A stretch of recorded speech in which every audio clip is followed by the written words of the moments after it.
நண்பர்களே, இன்னைக்கு உங்கள சந்திக்கிறது எனக்கு ரொம்ப சந்தோஷம். இந்த தளத்துக்கு நீங்க வந்ததுக்கு நன்றி. உங்களுக்காக ஆண்டவர் நெறைய விஷயங்கள வச்சிருக்கிறாருன்றத உங்ககிட்ட பகிர்ந்துக்க நான் விரும்புறேன். இன்னைக்கு உங்க கூட நான் பேச வேண்டிய விஷயத்துக்குள்ள போறதுக்கு முன்னாடி, சில விஷயங்கள சொல்லிக்க விரும்புறேன். நீங்க ஜான் கிஃப்டா அப்படின்ற என்னோட Instagram, Facebook, YouTube மூலமா என்ன ஃபாலோ பண்ணி என்னோட பதிவுகள நீங்க பெறலாம். தினமும் என்னோட பாட்காஸ்ட் நீங்க கேட்கலாம். ஆண்டவரோட கிருபையில அதெல்லாம் நல்ல கிரியை செய்து வர்றத நான் பார்க்கிறேன். நீங்களும் அத தினமும் கேளுங்க. நிச்சயமா அது உங்களுக்கு ஒரு பெரிய ஆசீர்வாதமா இருக்கும்னு என்னால சொல்ல முடியும். ஜான் கிஃப்டா அப்படின்ற என்னோட யூடியூப் சேனலை தினமும் பார்க்க மறக்காதீங்க. Fuel for the soul with John கிஃப்டா அப்படின்ற இங்கிலீஷ் பாட்காஸ்டையும் நீங்க தினமும் கேட்கலாம்.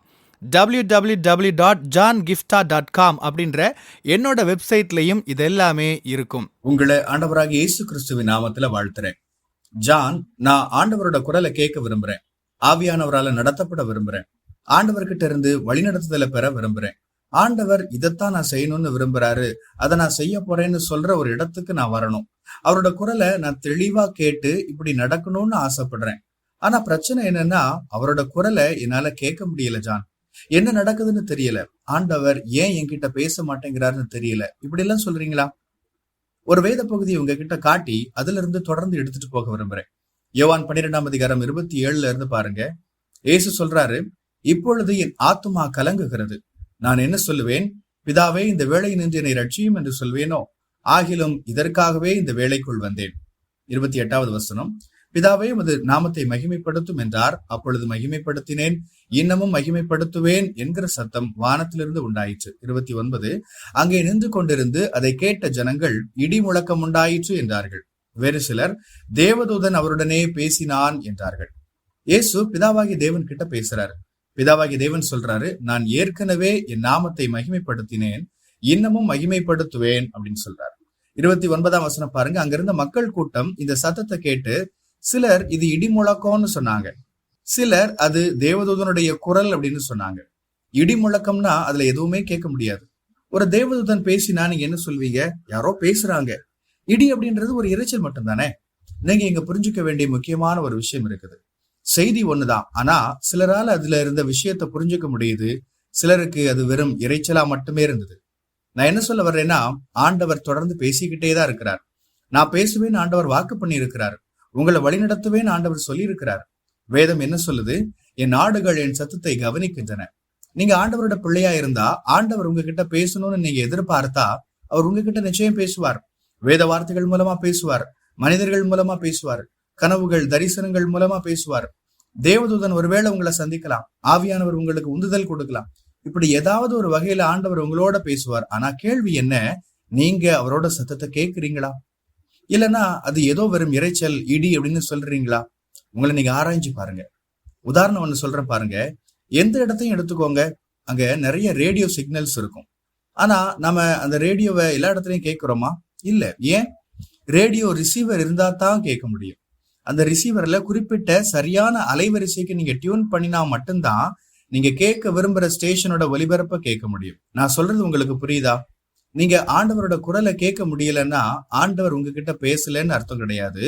நீங்க அவரோட குரலை கேட்கறதுக்கு டியூன் பண்ணப்படலன்னு அர்த்தம். அவரோட குரலை கேட்க நீங்க தயாரானா மட்டும்தான் அதை கேட்க முடியும். வேதம் சொல்லுது, காது உள்ளவன் கேட்க கடவன். உங்களோட ஆவிக்குரிய காதுகளை ஆண்டவரோட குரலை கேட்க வைக்கிறதுக்கு ஏத்த மாதிரி நீங்க தயார் பண்ணணும். நீங்க அப்படிப்பட்ட ஒரு முன்னெடுப்பை, இனிஷியேட்டிவை மேற்கொள்ளணும். ரொம்ப கவனமா அதுக்கான முயற்சியில நீங்க இறங்கணும். அதை பத்தி நீங்க கொஞ்சம் யோசிக்கணும். ஆண்டவரோட குரலை கேட்க முடியலன்னு மட்டும் நீங்க சொல்லிட்டு இருக்க முடியாது. நீங்க உங்களை டியூன் பண்ணிருக்கிறீங்களா? அவரோட குரலை கேட்க தயார் பண்ணிருக்கிறீங்களான்னு பரிசோதிச்சுக்கணும். நீங்க அது வெறும் இடி இரைச்சல்னு நினைச்சிட்டு இருக்கலாம், ஆனா பேசினது ஆண்டவரா இருக்கலாம். உங்களோட காதுகளை நீங்க சரியா தயார்படுத்தணும். அது இடியோ இரைச்சலோ இல்ல, அது ஆண்டவருடைய குரல்னு தெளிவா நீங்க அடையாளம் கண்டு கொள்ளணும். ஒரு ரேடியோவை குறிப்பிட்ட அலைவரிசைக்கு நேரா திருப்பணும்னா என்ன செய்வீங்க? ஒவ்வொரு அலைவரிசையா செக் பண்ணுவீங்க. ஆண்டவரோட குரலை கேட்கறதுக்கு அடிப்படை என்ன தெரியுமா? வேதம். ஒருவேளை நீங்க ஆண்டவரோட குரலை கேட்க முடியலையா? வேதத்தை வாசிக்க தொடங்குங்க. அவரோட குரலை நீங்க கேட்க முடியும். ஆவியில ஆண்டவர் பேசுறது, தரிசனங்கள் கனவுகள் மூலமா ஆண்டவர் பேசுறது, இது எல்லாமே நம்ம விரும்புவோம்.